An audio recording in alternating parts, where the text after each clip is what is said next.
Her name is all too familiar. Katrina, the storm that ravaged New Orleans. You always hear about the doomsday storm. Well, this was it. She left in her wake around 1,300 dead, hundreds of thousands homeless, and one of the most vibrant cities in America drowning and nearly destroyed. Wherever she went, she was going to have an impact. This was a large, powerful hurricane. In Katrina's wake, there are also questions. With improved hurricane forecasts, was the storm a predictable disaster? Who knew? We were pretty convinced that it was just a matter of time. I knew I was right. I knew that it could happen. And who refused to listen? We had a number of officials who basically scoffed at us. Almost surrounded by water, the city is protected by levees and walls. Were these overwhelmed by an unprecedented storm, or simply not up to the job? The concrete structure would just push laterally like the blade of a bulldozer. Who would ever think the levees would fail? It's just something I never, in my wildest dreams, thought I would ever see or could ever happen. With more violent hurricanes predicted, is Katrina a taste of what's in store for the future? This season has taught us that we had better be ready for intense storms. We can protect ourselves, but only if we understand the storm that drowned the city. Up next on Nova.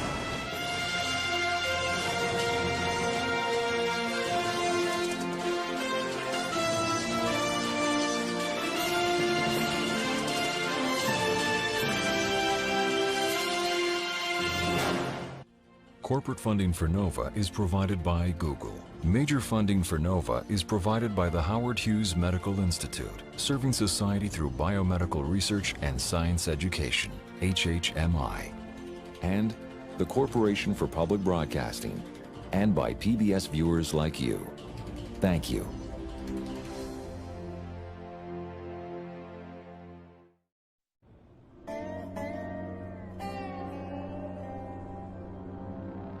It looks like an ordinary day in New Orleans. The city is just awakening, and it's business as usual. Africa Brumfield, a resident of the 6th Ward, is up for an early morning walk.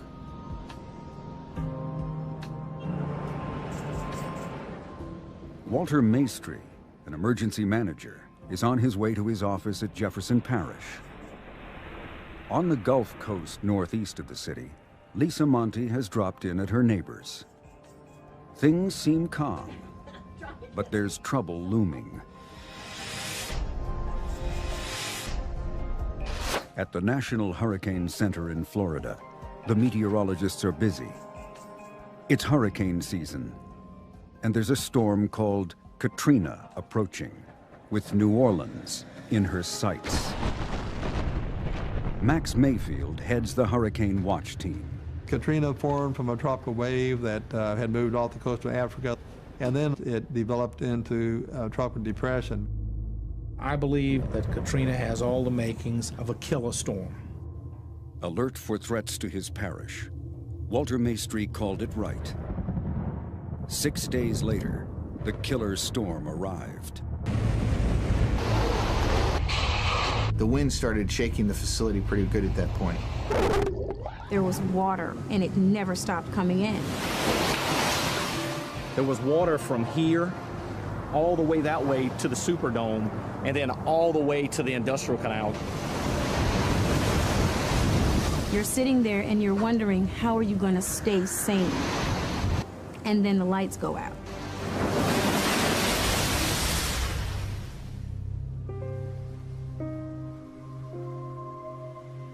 I have nothing.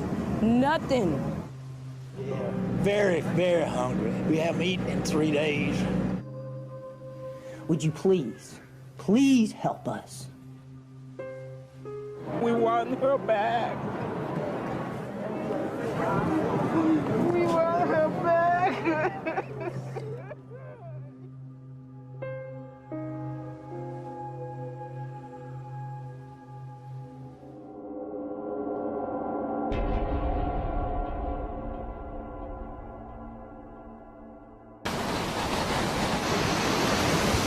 It's a year before Katrina hits, and Hurricane Pam is striking New Orleans with 120-mile-per-hour winds.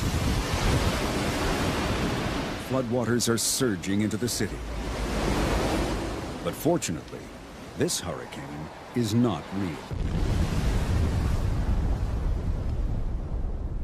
The fictional Hurricane Pam was created by Ivor van Heerden in his supercomputer, using data from past storms, wind, rain, and storm surge. What became very clear to us was that even a slow-moving Category 3 storm would totally flood New Orleans. This computer simulation was the focus of a 2004 disaster exercise held in Louisiana's capital, Baton Rouge. This was attended by about 300 people from the federal level, from the state level, and they sat together for about 8 days and discussed some of the major issues that they would face if there was a catastrophic hurricane that struck New Orleans. The simulation showed New Orleans would be devastated. 61,000 people dead, over 175,000 injured, and 500,000 homeless. On the surface, participants seemed to take the exercise seriously. I think everyone involved, particularly on the local level, understood what we were dealing with, understood what the various roles were, who was going to do what, where, when, and how. But underneath, there was skepticism. At the Hurricane Pam exercise, we had a number of officials who basically scoffed at us.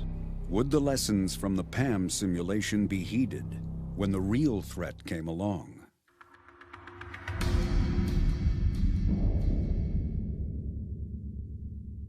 It's over a year after the Hurricane Pam exercise, and the 2005 hurricane season has begun. Thunderstorms are brewing off the west coast of Africa. One of these will give birth to Katrina. What the thunderstorms do is they draw heat from the ocean surface. That's the driving mechanism that produces hurricanes. Katrina begins as a small storm called a tropical depression, a center of low atmospheric pressure. In the warm waters of the eastern Atlantic, water vapor rises from the ocean, then cools, forming clouds and releasing heat energy, which fuels the storm. This sucks in more warm air, generating strong winds which shoot upwards. When this rush of air hits the stratosphere, it flattens out. And influenced by the Earth's rotation, the storm starts turning counterclockwise. As soon as the winds reach 39 miles per hour, the depression is considered a tropical storm. This is Katrina, minus 6 days. Large, but still only a tropical depression.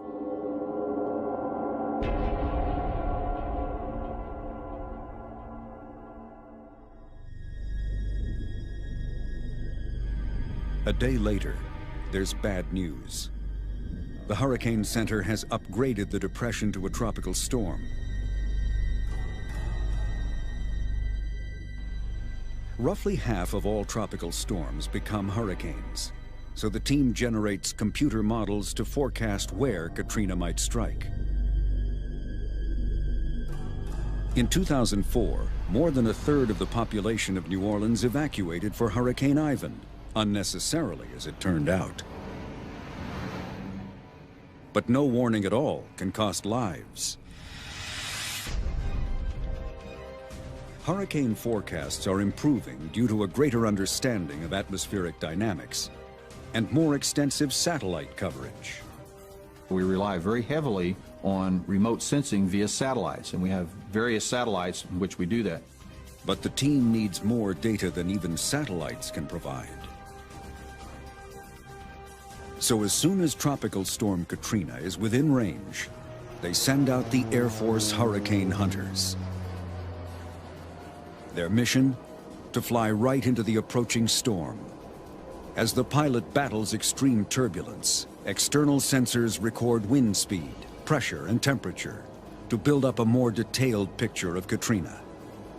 And a new piece of technology has been added to the Hurricane Hunter's arsenal. This is the drop sonde. It acts much like a weather balloon, collecting temperature, relative humidity, and also pressure. There's also a GPS module that will be affected as it shifts from one point to the next. That'll give us our wind direction and wind speed.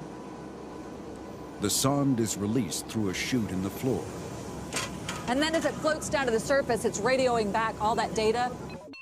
As the sonde is tossed about, its GPS unit feeds back its position, relaying wind speeds at many different points in the storm. Clearly, Katrina is building. During this one flight, wind speeds have increased to 59 miles per hour, approaching hurricane force. This data is fed to the Hurricane Center's supercomputers, which generate a prediction cone, where a black line shows the 5-day forecast of the hurricane's likely track. The hurricane is steered by zones of high and low atmospheric pressure surrounding it. These constantly shifting weather systems make track forecasting incredibly complex. But in recent years, the team has made huge advances. We've got a real success story here. The observations are indeed better, the computers are faster, and the computer modeling is much improved. So now our 5-day forecasts are exactly what our 3-day forecasts were just 15 years ago. But intensity is much harder to predict than track, because the inner storm can change minute by minute. Katrina is still only a tropical storm. The key question is, will she become a hurricane? Well, here in the United States, we categorize hurricanes as Category 1 through 5, with 5 being the worst. At the bottom of the scale is a Category 1, with wind speeds of up to 95 miles per hour, causing damage to trees and branches. Category 2. The hurricane has winds of up to 110 miles per hour, enough to punch the air out of your lungs. When the wind speeds hit 130 miles per hour, the hurricane becomes a Category 3. At Category 4, roof tiles are peeled off, and houses will sustain structural damage. Category 5 is the most feared. With winds of more than 155 miles per hour, whole roofs are sheared off and houses destroyed. But hurricanes deliver a deadly double blow. Not just high winds, but a massive bulge of water called the storm surge. The high winds push down on the ocean's surface, causing the water to rise like an unnaturally high tide. This wall of water is so dangerous that 90% of deaths in hurricanes come from drowning.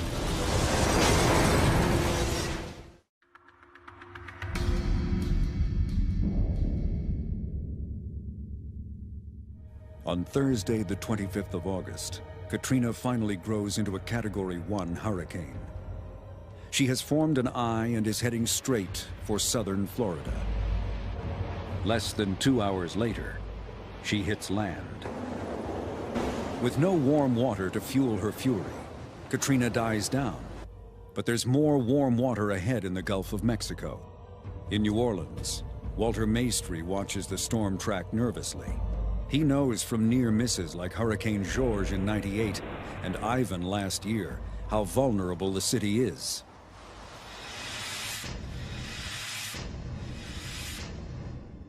New Orleans lies between two potential floodwaters, the Mississippi to the south and Lake Pontchartrain, connected to the Gulf in the north. The metropolitan New Orleans area is a bowl. It looks like a gigantic soup bowl. We exist on average some 7 to 10 feet below sea level.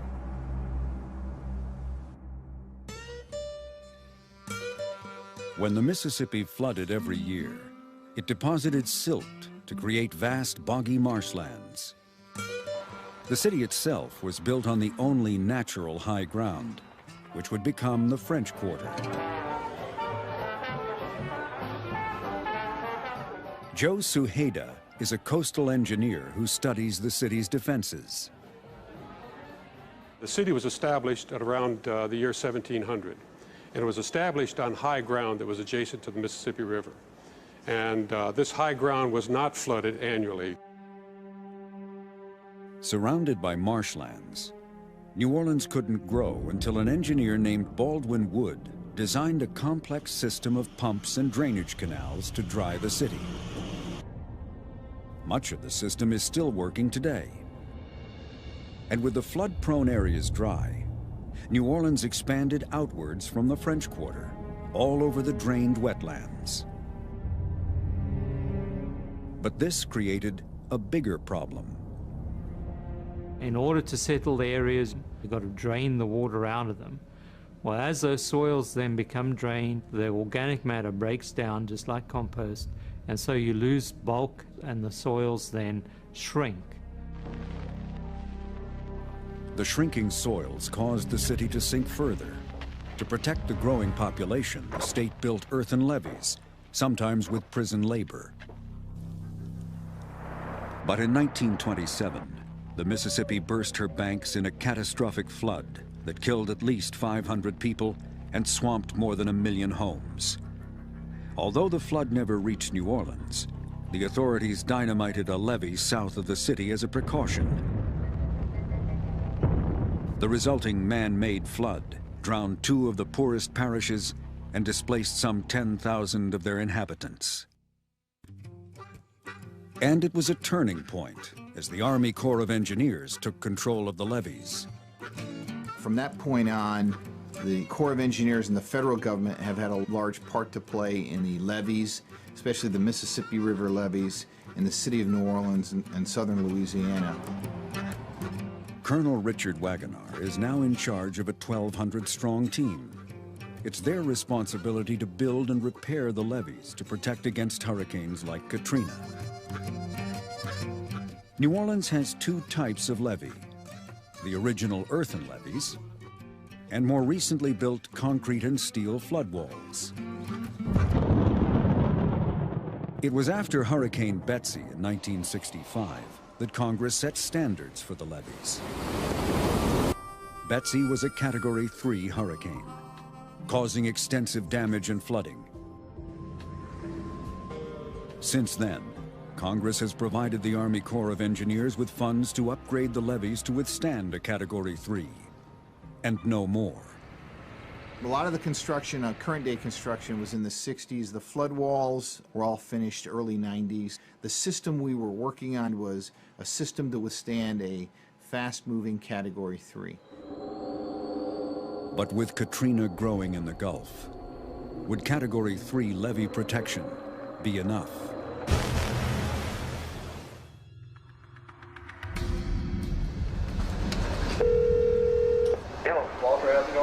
On Friday, the 26th of August, Walter Maestri receives a worrying phone call. The week that Katrina made landfall, I got a phone call from Max Mayfield, the director of the National Hurricane Center. I called Walter Maestri, who is the director of emergency management in Jefferson Parish, Louisiana, and I told him, Walter, you better get ready. You've got to know Max Mayfield. He's an extremely low-key individual. Not much upsets him. When you get that phone call from Max, it's serious. For Walter Maestri, it's the news he's been dreading. The National Hurricane Center shows the storm heading straight toward the Gulf Coast west of New Orleans, the very worst-case scenario. Since a hurricane spins counterclockwise, it generates stronger winds and more pressure on its eastern flank. So the storm surge to the east is also more severe, directly threatening New Orleans. With so many of its neighborhoods below sea level, New Orleans is going to need its strongest defenses. Those defenses used to be provided by Louisiana's wetlands. Before its levees were built, the Mississippi River conveyed tons of silt and soil to the coast each year. Every spring, when the river flooded, the wetlands were strengthened and replenished. These wetlands protected New Orleans against hurricane storm surges, soaking up the violent waters like a sponge, while stands of cypress trees acted as a windbreak. But when levees were built, they kept the river from flooding. The wetlands became starved of new soil and started disappearing at an alarming rate. Shay Penland is a coastal oceanographer who has witnessed this decline for over 30 years. It's creeping up on us. It's occurring every day. The land's washing away every day. It's chronic. The depleted wetlands are more vulnerable to the encroachment of salt water from the Gulf, which kills most freshwater plants. Louisiana's wetlands are vanishing at the staggering rate of at least 20 square miles a year, nearly a football field every hour. And as wetlands disappear, storm surges rise, putting New Orleans at even greater risk. We dodged a bullet with Hurricane Andrew in 1992. We dodged a bullet with Hurricane George in 1998. And we dodged the atomic bomb with Ivan in 2004. But would New Orleans dodge the bullet this time?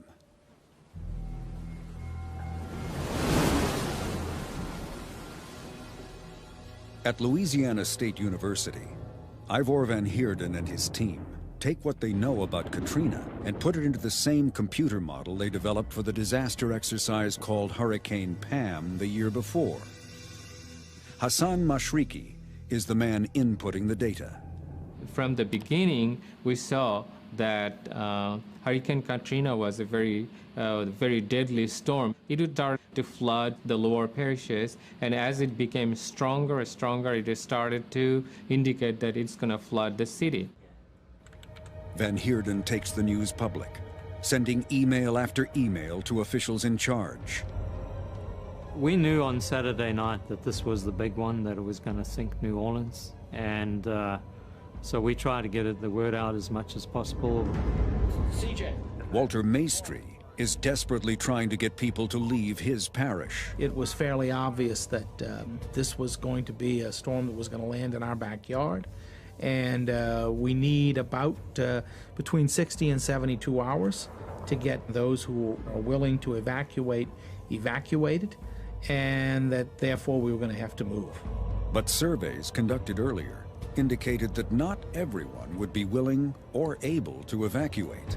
We understood that about 68.2% of the people would leave, which would have meant about 300,000 would have stayed. Many people have no transportation. But Lisa Monty, who does, decides to stay. She lives in Bay St. Louis on the Gulf Coast, 60 miles from New Orleans. She rode out one of the worst storms to hit the coastline, Hurricane Camille, in 1969. Camille didn't get us. We stayed here. It was a very long night. The walls shook, the floors shook. We had to scream. The wind was so loud. But the water from the beach didn't get near us in Camille. In her house set back from the beach, 20 feet above sea level, Lisa Monty assumes she is safe from Katrina. And in the heart of New Orleans, Africa Brumfield, with her house 12 feet below sea level, decides to remain as well. Some of our family members decided that they would leave, but my parents decided to stay, and I wasn't going to leave them and go to safety, so I decided to stay with them. But Max Mayfield and his Hurricane Watch team keep making frantic calls to warn of the impending danger. I wanted to be able to leave the National Hurricane Center that night knowing that I'd done everything that I could do.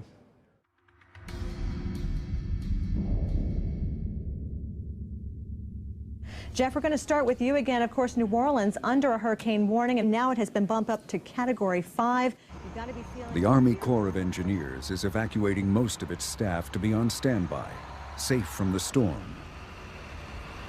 We have a plan for a team to remain behind in New Orleans, an 8 or 9 man team in a bunker that's certified for a Category 5 storm.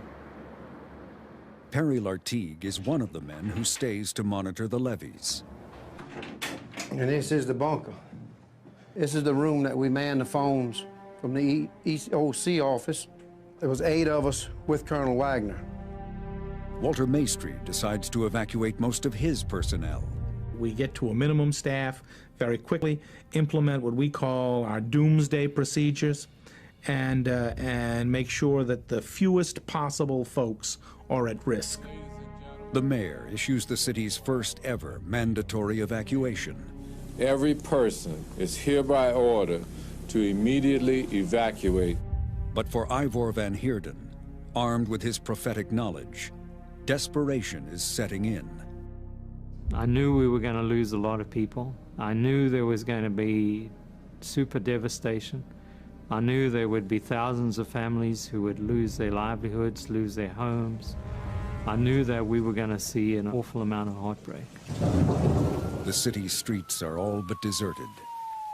Those who have remained are inside, preparing for the night ahead. The small contingent from the Army Corps makes hourly visits to check the height of the Mississippi. We're reading gauges, and from about 3 or 4 o'clock in the Sunday evening till the last gauge I went out and read was at 10:30. Though the hurricane has not yet made landfall, the river has risen 11 feet. Around 10:30 or 11, the wind starts to get more and more rough. The Army team is forced to retreat to their steel-reinforced bunker and watch as Katrina wreaks her fury. We kept looking out the front door porthole watching the wind blow, but we felt safe. Outside, storm chasers are experiencing the storm's dramatic buildup firsthand. Around midnight, it got really bad. It was blowing to the point where the house would shake, not a lot, but it would move. And you knew something was different about the way the wind was blowing. It was very cramped, and of course the adrenaline is very high. We've never been in the bunker for a hurricane. The wind wasn't rattling and just moving and shaking. It was banging like a bulldozer beating against the wall. It would just hit, boom, boom. The house was shaking. It sounded like the walls were trying to just fall apart. And it was a scary feeling, and I started to feel like I was in a coffin.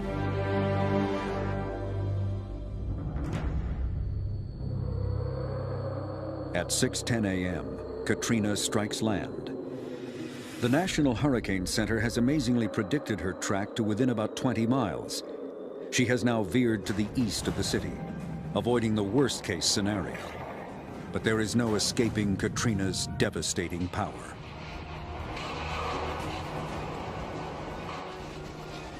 Watching events from Baton Rouge, Ivor Van Heerden and his team are especially concerned about the levees on the eastern side of the city. We felt the levees could be overtopped. During Hurricane Betsy, we had lost significant amounts of levees, especially on the Industrial Canal, and our fear was that the same thing was going to happen again. The eastern sections of New Orleans are bordered by the Industrial Canal and the Intercoastal Waterway, which connects to the Gulf. Katrina's storm surge would fire like a bullet up the Intercoastal Waterway toward the heart of the city. But if it happens, no officials will know. The Army Corps of Engineers has no external monitoring equipment. While the power lasts, the engineers rely on the media. Katrina has made landfall now. We got a lot of reports, people calling in or reporting things wrong with levees. Despite the confused nature of the calls, it is becoming clear that something has gone wrong with the levees. At about 7 a.m., a massive storm surge charges into eastern New Orleans. A 15-foot wave is funneled up the Intercoastal Waterway and smashes into the Industrial Canal like a runaway train. The earthen levees around the canal are first overtopped and then scoured away by the force of the water. Hit immediately are New Orleans East, the lower 9th Ward, and the upper 9th. Residents of these poor and working-class areas had been warning for years about the threat of a storm surge. The water rushes into the lower 9th Ward and St. Bernard Parish at incredible speed. 77-year-old August Hubbard had taken shelter in a small hotel in the lower 9th. But a 10-foot surge of water floods the building within minutes. A Navy veteran of Korea and Vietnam, he finds himself swimming for his life. The water was up to my chest. But I took and stumbled and went down, and the water was up to my mouth almost. They might have snakes, they might have alligators, they might have anything in the water. And we could see like some of these gas pipes, and I could see like streams of bubbles coming up, and that was gas. As in the Great Flood of 1927, the poorest districts suffer most. People are left to fend for themselves as the water rises. And the storm is not over yet. At around 10 a.m., Katrina makes landfall again near Bay St. Louis and Gulfport, 35 miles northeast of New Orleans. Here, on the dangerous eastern side of the eye, the storm surge is a phenomenal 28 feet. Recorded by storm chasers, houses and cars are swept away by the incoming water. In Bay St. Louis, Lisa Monte, supposedly safe on high ground, is stranded on her upstairs balcony. The water had raced down the street and was filled the yard, and all the debris as it came in. The building shook and rocked so much that I didn't know how long it would stand. Let's go, come on, come on. All along the coast, entire communities are wiped out. Back in New Orleans, confusion reigns. Electricity is off. Landlines and cell phone networks are down. With communications decimated, city officials and emergency teams are unaware of the extent of the damage, especially the flooding in the 9th Ward.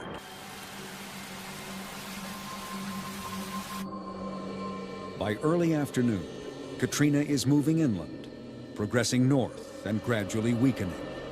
When the storm left and started to move to the north, we felt blessed because it appeared that Katrina had not been, as devastating as we thought.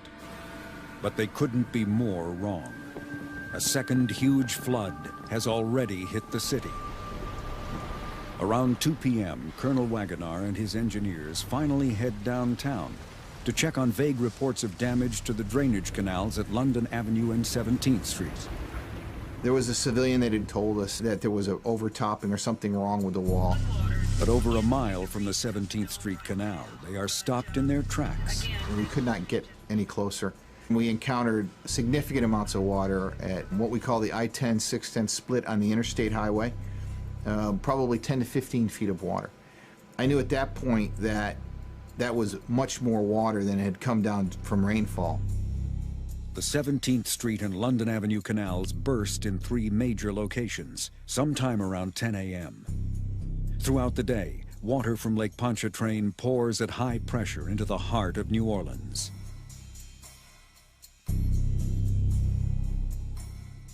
The city's huge pumps, only designed to deal with rainfall, are no match for the rising water.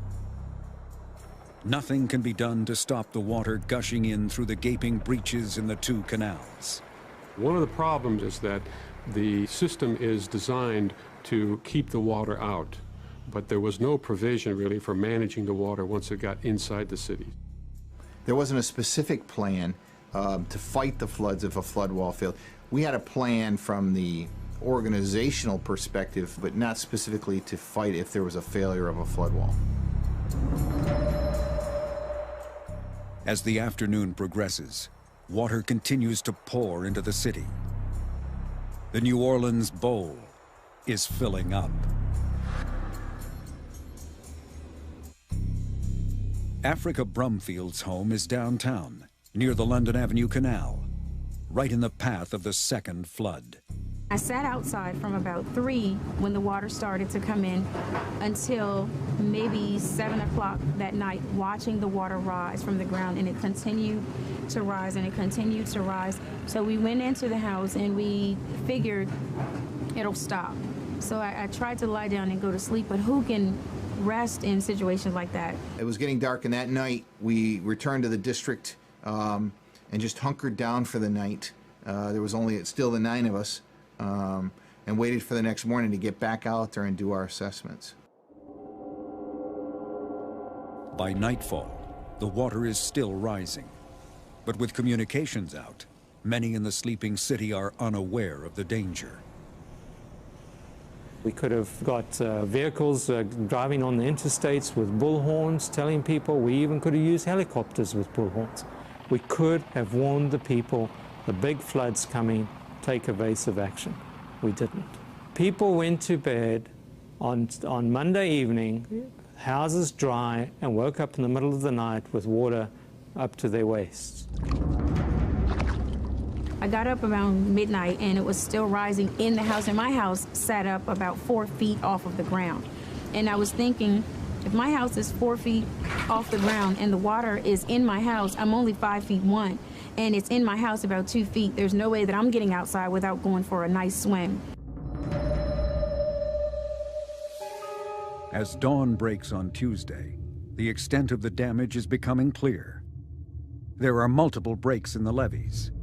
2 major ones on the Industrial Canal that flooded the 9th Ward to the east, and 3 on the 17th Street and London Avenue canals, which filled up the central city bowl.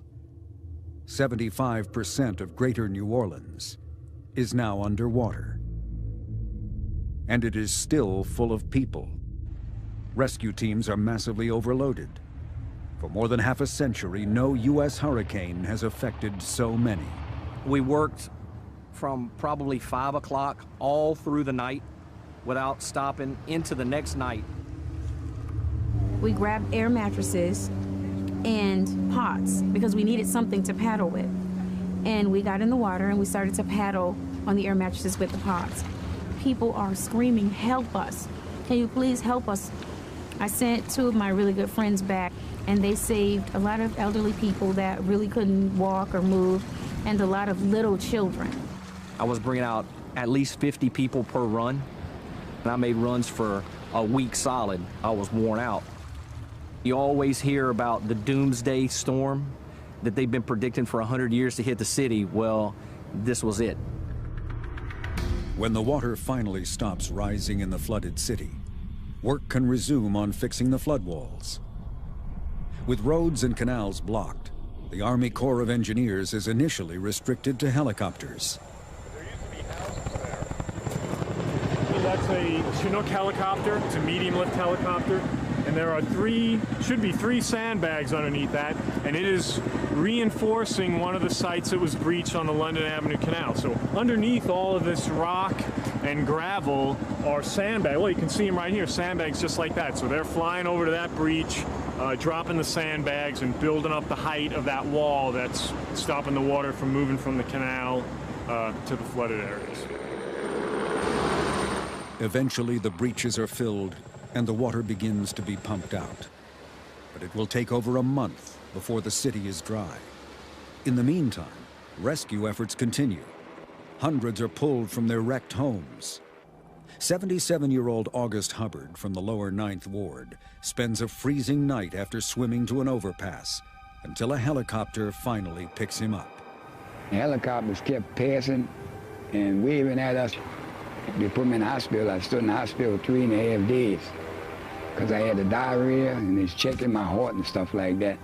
Well, they brought me to an airplane hangar and they had like about 4,000 or 5,000 people in there and we were sleeping on mattresses. The chaotic official response means that there is still no food or water available to the crowds of people in the city.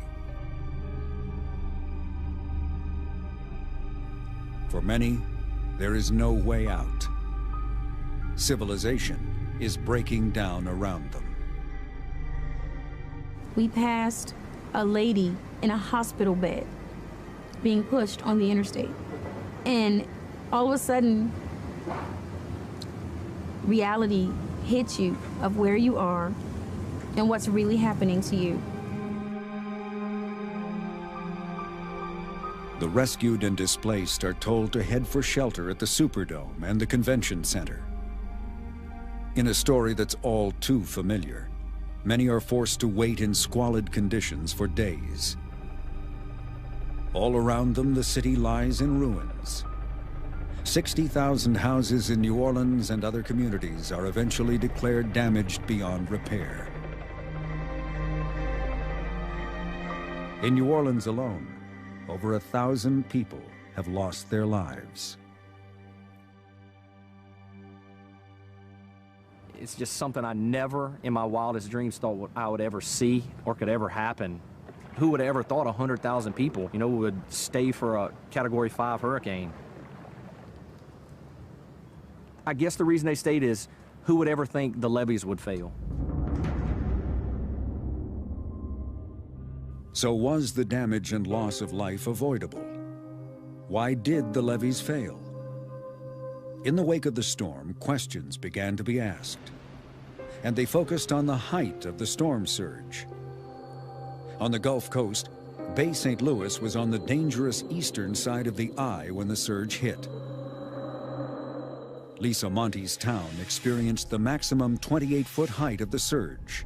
You could see how massive the wall of water was that climbed up and did all of this destruction. As far as you can see on either side of the beach, there is nothing. I've heard so many workers who are from out of town say, I can tell that this was a special place.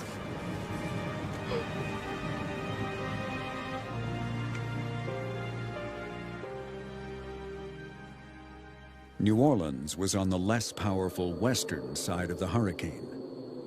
Still, a wave of 18 to 25 feet shot up the intercoastal waterway and along the industrial canal. It overtopped the Category 3 levee walls by more than 5 feet, scouring away their foundations and pushing them aside. It became clear that overtopping was the main reason the levees had failed around the lower 9th Ward. But the breaches that flooded downtown New Orleans were more difficult to figure out. By the time the storm surge reached the 17th Street and London Avenue canals, its height was much lower. In theory, the floodwalls along these two canals should not have failed like the overtopped levees of the Industrial Canal to the east. The water never got within 2 feet of the top. The London Avenue and 17th Street canals did not experience Category 3 conditions. They experienced conditions of a Category 1 or Category 2 storm, so the design criteria weren't exceeded. So if they weren't overtopped, why did they fail? That is the subject of a major engineering investigation. We're right now at the northern end of what is called the 17th Street Canal, right at the lake shore. That's the breach. That's ground zero, as it was called. As with a boat, all you need is one hole and the whole boat can sink. This actually was the weak link in the chain. But the problem lies deeper than the concrete floodwall itself. Joe Suheda is looking for evidence to support his theory that the walls were not overtopped, but undermined. Now, was this dirt always here, this hill? Yeah, but it was not here. It was... See, that's what we suspected. This area was, as we suspected, about 30 feet closer to the water, and the movement of the earth, which went sideways, actually lifted the house up, That's correct. It's up that's in the air. amazing. The floodwalls had undergone what engineers call a pressure burst. They were undermined by their own foundations, soft, peaty soil, no match for the force of the water. This is what we had suspected in terms of the mechanism of failure, was that the floodwall failed at the base, the earth was too weak, and the sheet piling itself and the monolith, the concrete structure, would just push laterally like the blade of a bulldozer. Evidence suggests that the floodwall failures could have been prevented if the pilings had been driven more deeply into the ground. What is now very obvious is that these walls were under-designed, under-engineered. It was basically a catastrophic structural failure of those levee systems. The Army Corps of Engineers plans to repair the levees up to Category 3 by next hurricane season. But the floodwall failure has called into question the reliability of the entire levee system, just at a time when it may be needed more than ever. 2005 turned out to be the busiest hurricane season on record. Katrina was swiftly followed by Rita, causing more damage to the Gulf Coast. Stan, smashing into Central America, and Wilma, devastating Mexico and Florida. Meteorologists have now run out of letters in the Roman alphabet. Moving on to the Greek, the first ever hurricanes Alpha, Beta, and so on were recorded.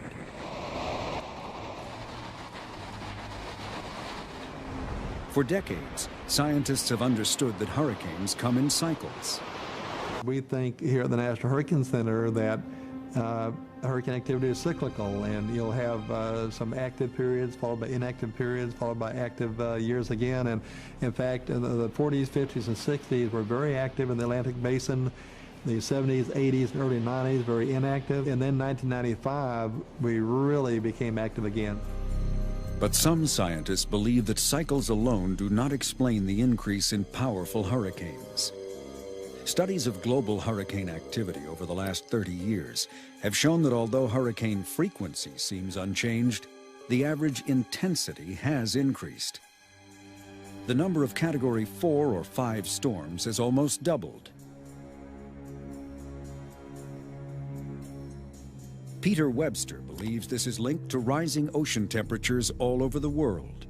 The bottom line of our study is that we find a consistency between the increase of surface temperature in all of the oceans and a change in intensity to more intense storms. Over the last 30 years, global sea surface temperatures have climbed about 1 degree Fahrenheit, or over half a degree centigrade. And this provides vast amounts of extra energy for hurricanes.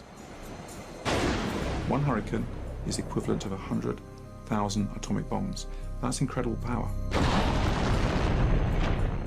In just one area, such as the Gulf of Mexico, that small half-degree increase in temperature of the sea surface is the equivalent energy of about 1 million atomic bombs. If you think of it in terms of the fact that there's enough energy in that half degree to generate an extra 10 strong hurricanes, then you start to see the size of the problem. Global warming, the heating of the atmosphere often associated with human activity, has been invoked to explain both the rise in ocean temperatures and more intense hurricanes. So one is left, in a sense, to the greenhouse gases increase as probably the reason that we're getting the sea surface temperature increase. I think that's been studied, and I think that most reasonable scientists will make that association. But not everyone agrees. A lot of people ask about the relationship between hurricanes and global warming, and that's certainly a fair question. We think that hurricane activity can be explained without invoking global warming. But scientists do agree that things are going to get worse before they get better. The bad news here is that the research meteorologists tell us that this active period that we're in could very well last another 10 or 20 years. So my message there is, no matter what, we're in this active period and we need to all be prepared. With its defenses found wanting, New Orleans will have to struggle to be ready for the next assault. All indications are that the levees and flood walls are not up to the job of protecting the city, even from a Category 3 hurricane. There is no money to upgrade them, even though more Category 4 and 5s are expected. Category 3 protection was not adequate. It's clear to me that if we're going to build a city, that it has to be built upon a basis of Category 5 protection.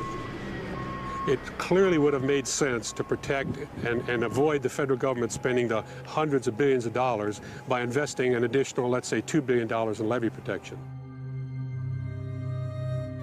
But levees are not the only way to protect a sinking city. More radical options are now on the table. Much of the city is below sea level. I think given the opportunity in situations like it's over my shoulder here, where the area will have to be completely demolished, that we rebuild those and basically invert the bowl, bring sediments in to raise the ground, perhaps up as high as we're standing right now. But preventing further destruction of the environment may be as effective as any ambitious rebuilding scheme. The ultimate key to Louisiana's survival and reducing the impacts of surges is to restore our coastal wetlands. These wetlands knock down the surge, and they also reduce wind energy as the storms pass over them. After nearly a century of building levees to control the Mississippi, One idea is to let parts of the river run wild once more. This plan would create a new tributary that would be allowed to flood, deposit silt, and rebuild the wetlands. This would cost billions and take as long as 50 years. But just as difficult may be the task of rebuilding the confidence of the people of New Orleans. Both the disaster and the long, slow process of rebuilding have convinced many not to return.